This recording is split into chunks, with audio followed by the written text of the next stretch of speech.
Good morning, students. Now we are discuss about this lesson, Indian foreign policy. The topic, basic determinant of a foreign policy. வெளியுறவு கொள்கையினை நிர்ணயிக்கும் அடிப்படை காரணிகள் அப்படின்னு பார்க்குறோம். Basic determinants of a foreign policy. So எந்த மாதிரியான அடிப்படை காரணிகள் வந்து பார்த்திங்கன்னா இந்தியாவுடைய வெளியுறவு கொள்கையை வந்து டிட்டர்மைன் பண்ணியிருக்கு, தீர்மானிக்குது அப்படின்றதான் நம்ம இந்த டாப்பிக்கில் பார்க்க போகிறோம். Geographical position and size of territory.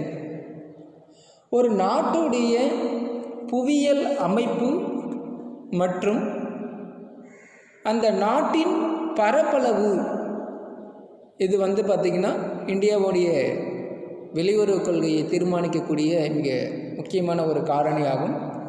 இந்த national history, tradition and philosophical basis. தேசிய வரலாறு, ட்ரெடிஷன் பாரம்பரியம் அண்டு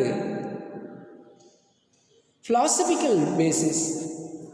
ஸோ நம்ம நாட்டுடைய history, what are the Indus Valley civilization, Vedic civilization, who are the ruled by the India, what are the traditions, என்ன நம்மளுடைய பாரம்பரியம், என்ன கலாச்சாரம்.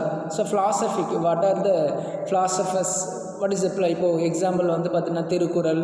ஸோ இந்த மாதிரி அகநானூறு, புறநானூறு. ஸோ அதில் இருக்கக்கூடிய அந்த ஃபிலாசபிஸ், அதில் நம்ம நாட்டில் இருந்த தத்துவ அறிஞர்கள், இவங்களை பற்றி நம்ம தெரிஞ்சுக்கிட்டு அதன் மூலமாகவும் நம்மளுடைய பேசிக் டிட்டர்மினன்ஸாகவும் இந்தியன் ஃபாரின் பாலிசி இருக்குது.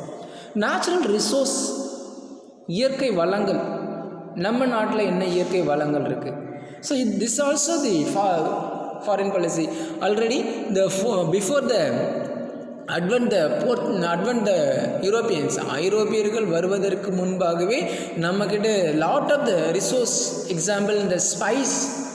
In 1453, Ottoman Turkish captured the Constantinople. The main reason, the Arabian traders and sailed by the spice, especially in the South India, தென்னிந்தியாவில் கிடைத்த அந்த ஸ்பைஸை வந்து அரேபியர்கள் வந்து துருக்கியில் கொண்டு போய் கான்ஸ்டான்டினோபிளில் விற்கும்போது தான் துருக்கியர்கள் வந்து அதை கேப்சர் பண்ணுறாங்க. ஸோ அப்போது நம்மக்கிட்ட lot of the natural resource இருந்திருக்கு. இந்த natural resource also the basic determination of the natural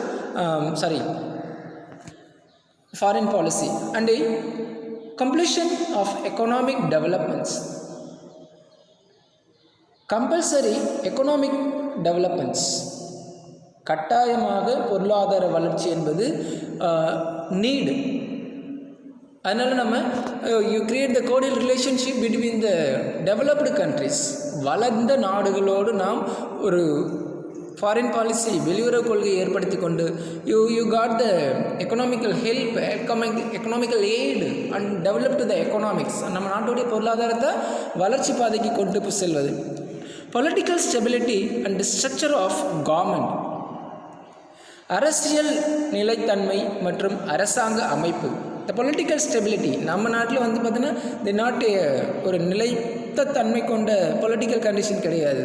so அந்த மாதிரி இல்லாமல் ஒரு பொலிட்டிக்கல் ஸ்டெபிலிட்டியை உருவாக்கணும். ஸ்ட்ரக்சர் ஆஃப் கவர்மெண்ட், ஒரு அரசாங்கத்தை அமைக்கிறது, எப்படி வந்து ஒரு கவர்மெண்ட்டை ஃபார்ம் பண்ணுறது. ஸோ நம்ம இப்போது example parliamentary system you got by you borrowed by this England, Britain கிட்ட இருந்து நம்ம அந்த சிஸ்டத்தை எடுத்துருக்கோம், parliamentary system. So this the structure of government. How to form the structure of government. Directive principle policy. Then அடிப்படை உரிமைகள், நம்மளுடைய அடிப்படை உரிமைகள், அடிப்படை கடமைகள்.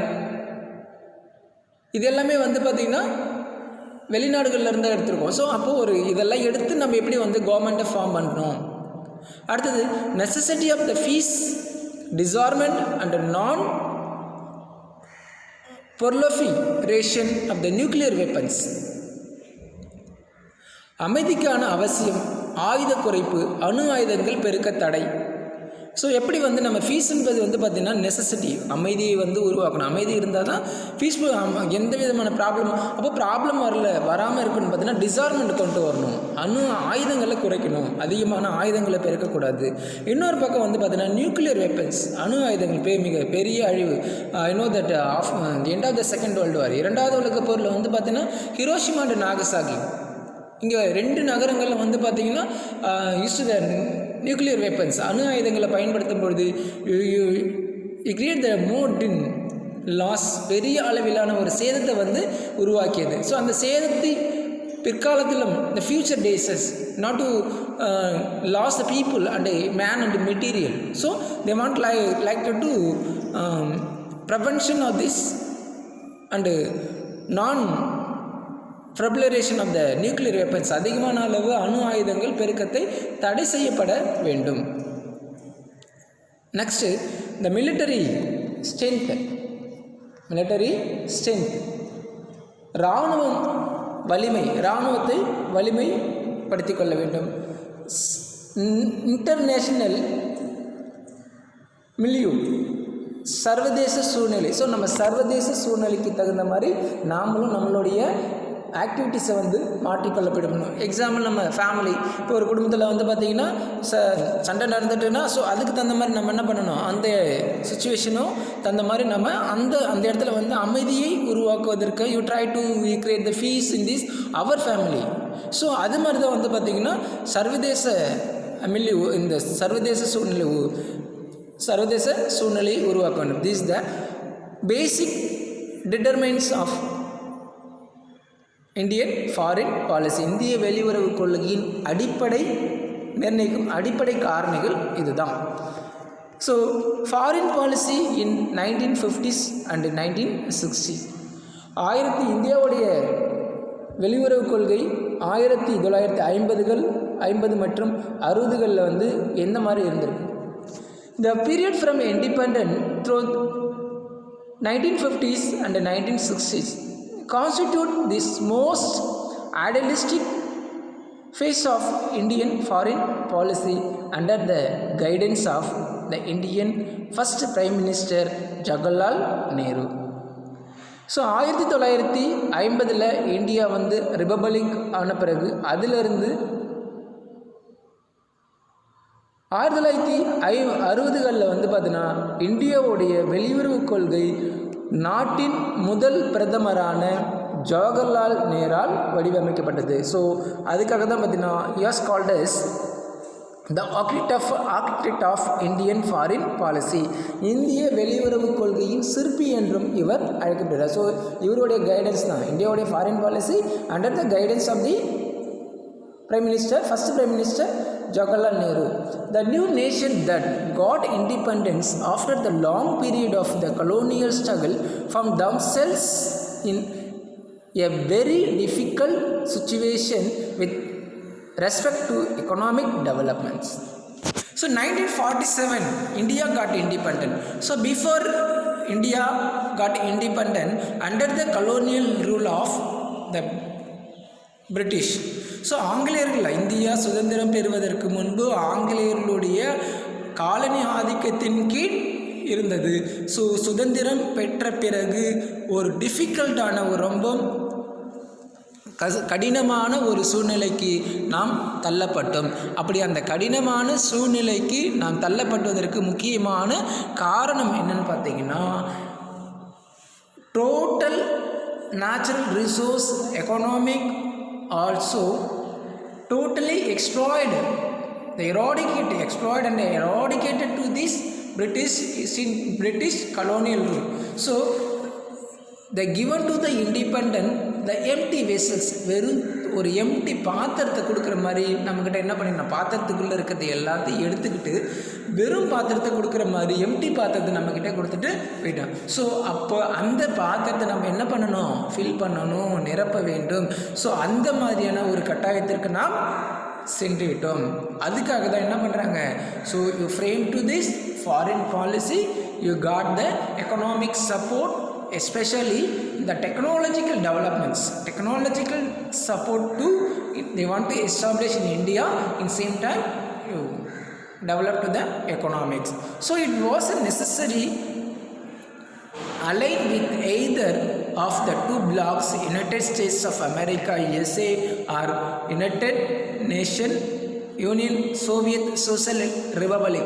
So after the Second World War, India, the world countries divided the two blocks under the leadership of one is the America, another one is the Russia. So ஏதாவது ஒரு பிளாக்ல ஜாயின் பண்ணியே ஆகணும் அப்படின்ற ஒரு சுச்சுவேஷன் அங்கே ஏற்பட்டுச்சு. But the Nehru, India is the first prime minister, was opposed to rivalry two superpowers, America and Russia, who were trying to extend their influence over the newly emerged nation of Asia and Africa. But அந்த ரெண்டு பிளாக்ல எந்த பிளாக்கையுமே Nehru join பண்ணாமல் you follow to the neutralise policy, in same time the oppose to the two superpowers. இரண்டு நாடுகளுக்கிடையே இருந்த அந்த ரிவலரிஸ் என்ன பண்ணுறாரு, சேர்வது அவசியமற்ற, ரெண்டு பக்கத்தில் சேர்வது அவசியமற்ற ஒன்று அப்படின்னு அப்போஸ் பண்ணுறாரு. அப்படி நாம் சேர்ந்தோன்னா புதுசாக என்ன ஆகிடும், ஒரு எமர்ஜென்ட் நேஷன் ஆப்பிரிக்காவிலையும் ஏஷியாவிலையும் அவங்க வந்து தங்களுடைய செல்வாக்கை வந்து என்ன பண்ணுவாங்க, அதிகரிச்சுருவாங்க. ஸோ ரெண்டு நாடுகள் தங்களை செல்வாக்கை எதிர்த்தார். அதனால் அந்த பகுதியில் இல்லாமல் டோட்டலாக வந்து அதை எதிர்க்க ஆரம்பித்தார்.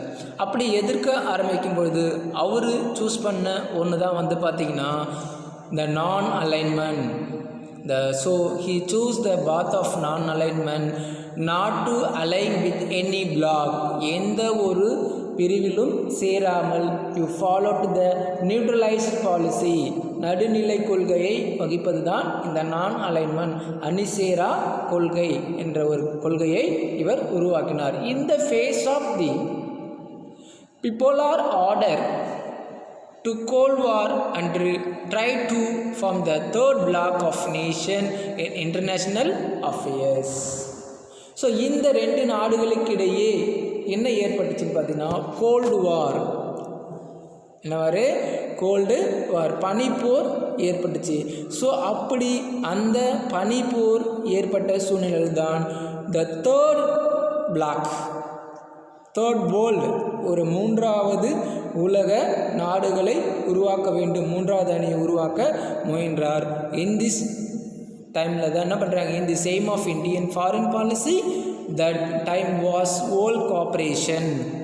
இந்த ஃபாரின் பாலிசியின் மூலமாக உலக ஒத்துழைப்பு, த வேர்ல்ட் பீஸ், உலக அமைதி,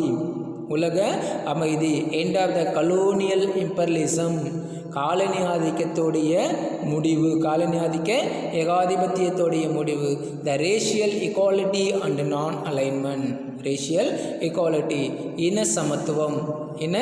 சமத்துவம் அண்டு நான் அலைன்மெண்ட், அணி சேராமை ஆகியவைகளை மூன்றாவது அணி உருவாக்குவதற்காக இந்த Indian foreign policy, cooperation, peace, colonial imperialism and racial equality, non alignment போன்ற கொள்கைகளை உருவாக்கி இந்தியாவை நடுநிலை நாடாகவும் மூன்றாவது உலக நாடுகளையும் மூன்றாவது அணியும் உருவாக்கிய பெருமை ஜவஹர்லால் நேரு அவர்களே சாரும். Is the important of the Indian foreign policy.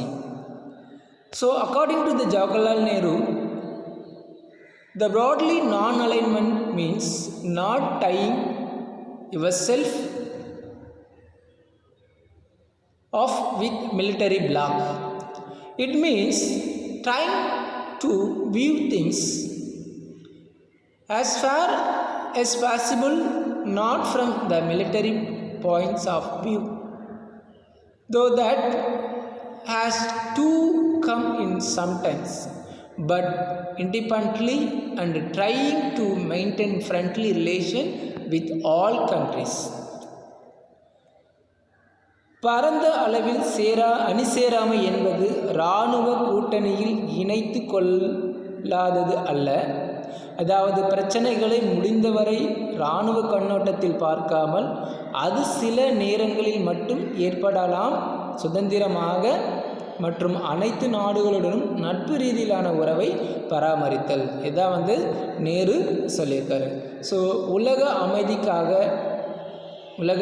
அமைதிக்காகவும் இந்தியாவுடைய நலனுக்காக பொருளாதார வளர்ச்சிக்காகவும் நேருவால் உருவாக்கப்பட்ட அந்த அணிசேரா கொள்கை 1950 60 வரைக்கும் ஒரு பெரும் வெற்றியை ஈட்டித்தந்து இந்தியாவுடைய பொருளாதாரம் 5 ஆண்டு திட்டங்கள் மூலமாக பெரும் வளர்ச்சி பாதைக்கு கொண்டு சென்றது இந்தியாவுடைய வெளியுறவு கொள்கை.